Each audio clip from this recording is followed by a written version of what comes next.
semuanya, kali ini kita akan membahas G30 SPKI. Apa itu G30 SPKI?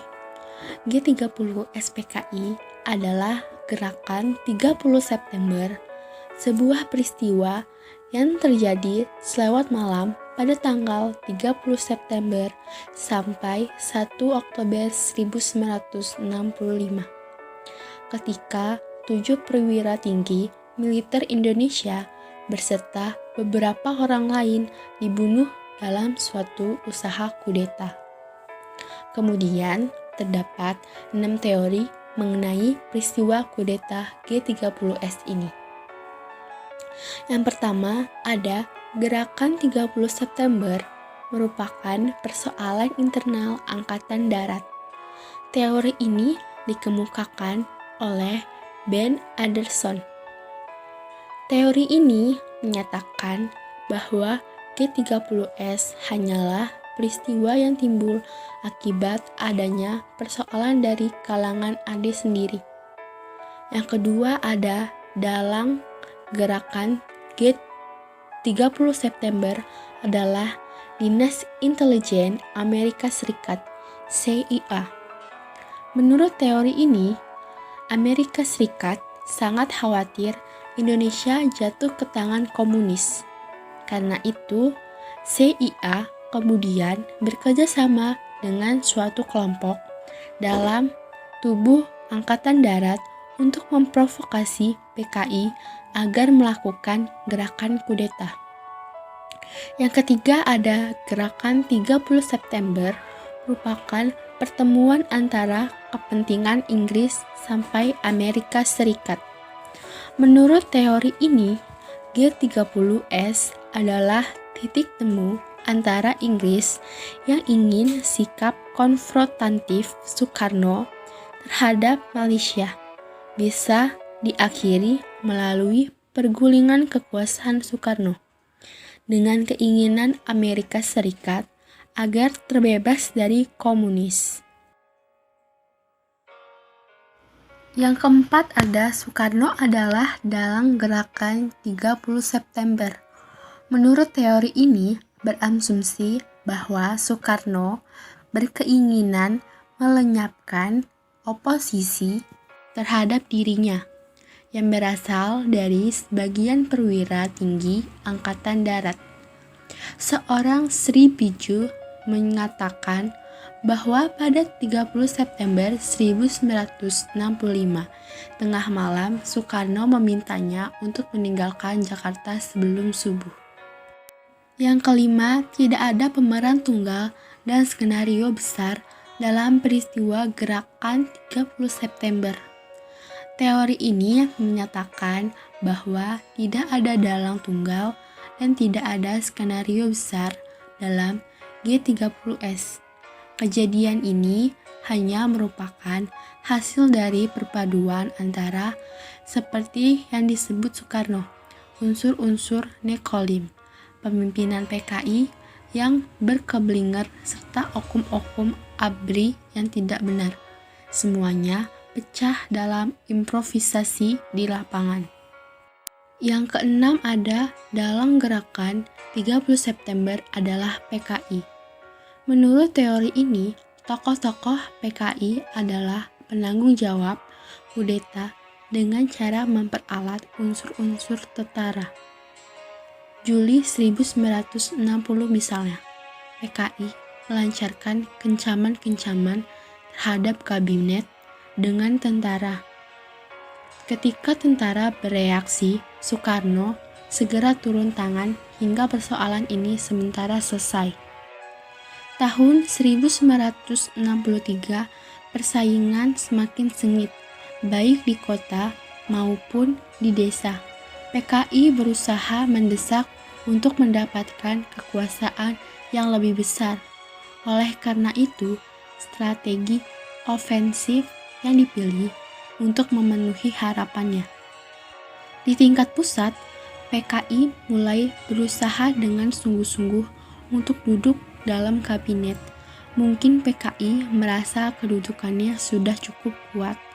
Pada tahun-tahun sebelumnya, partai ini umumnya hanya melancarkan kritik terhadap pemerintah, khususnya para menteri yang memiliki pandangan politik berbeda dengan mereka.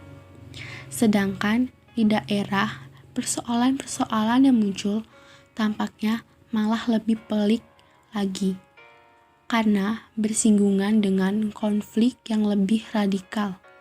Hal ini sebagian merupakan akibat dari masalah-masalah yang ditimbulkan oleh program di bidang agraria, di mana PKI segera melancarkan apa yang disebut sebagai kampanye aksi sepihak. Aksi ini merupakan upaya pengambil ahlian tanah milik pihak-pihak mapan di desa dengan paksa dan menolak janji-janji bagi hasil yang lama. 7 setan desa. Karena dirumuskan oleh PKI yang terdiri dari tuan tanah, lintah darat, tukang ijon, tengkulak jahat, kapitalis, birokrat desa, penjabat desa jahat, dan bandit desa. Setan desa, menurut versi PKI ini, ujung-ujungnya merujuk pada para pemilik tanah. Selama tahun 1965, perlawanan terhadap aksi sepihak semakin lama semakin kuat. Kekerasan jadinya semakin kerap terjadi. Di Jawa Timur, tidak ada belasan anti-PKI dipelopori oleh kelompok pemuda NU, yaitu Ansor. Hubungan Angkatan Darat dengan PKI sendiri pada masa itu juga kian memanas. Sindiran dan kritik kerap dilontarkan para petinggi PKI terhadap Angkatan Darat. Pada bulan-bulan awal tahun 1965, PKI menyerang para pejabat anti-PKI dengan menuduhnya sebagai kapitalis birokrat yang korup. Demonstrasi juga dilakukan untuk menuntut pembubaran Himpunan Mahasiswa Islam. Maka hingga pertengahan tahun 1965 atau sebelum pecah kudeta di awal Oktober, kekuatan politik di ibu kota tampaknya sudah semakin bergeser ke kiri. PKI kian berada di atas angin dengan perjuangan partai yang semakin intensif. PKI lalu meniupkan isu tentang adanya Dewan Jenderal di tubuh Angkatan Darat yang tengah mempersiapkan suatu kudeta. Di sini PKI menyodorkan dokumen yang ditandatangani Duta Besar Inggris di Indonesia. Isi dokumen ditafsirkan sebagai isyarat adanya operasi dari pihak Inggris sampai Amerika Serikat dengan melibatkan Our Local Army Friends untuk melakukan kudeta.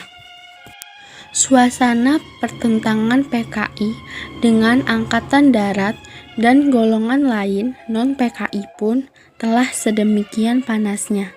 Menjelang tanggal 30 September 1965, dipimpin oleh Letnan Kolonel Untung, perwira yang dekat dengan PKI, pasukan pemberontak melaksanakan gerakan 30 September dengan menculik dan membunuh para jenderal dan perwira di pagi buta tanggal 1 Oktober 1965.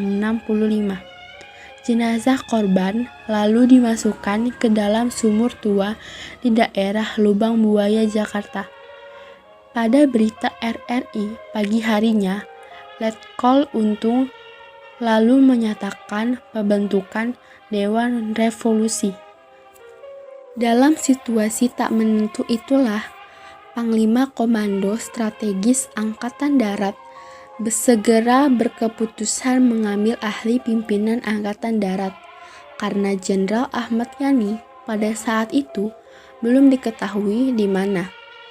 Setelah itu, operasi penumpasan gerakan 30 September pun dilakukan. Dalam perkembangan berikutnya, ketika diketahui bahwa gerakan 30 September ini berhubungan dengan PKI, maka pengejaran terhadap pimpinan dan pendukung PKI pun terjadi. G30S PKI pun berhasil ditumpas, menandai pula berakhirnya gerakan dari Partai Komunis Indonesia.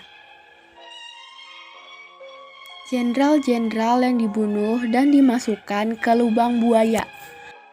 Yang pertama ada Letnan Jenderal Suprapto. Yang kedua, Mayor Jenderal MT Haryono. Yang ketiga, Brigadir Jenderal DI Panjaitan. Yang keempat ada Brigadir Jenderal Sutoyo Siswomiharjo. Yang kelima, Letnan 1 Pierre Andreas Tendean.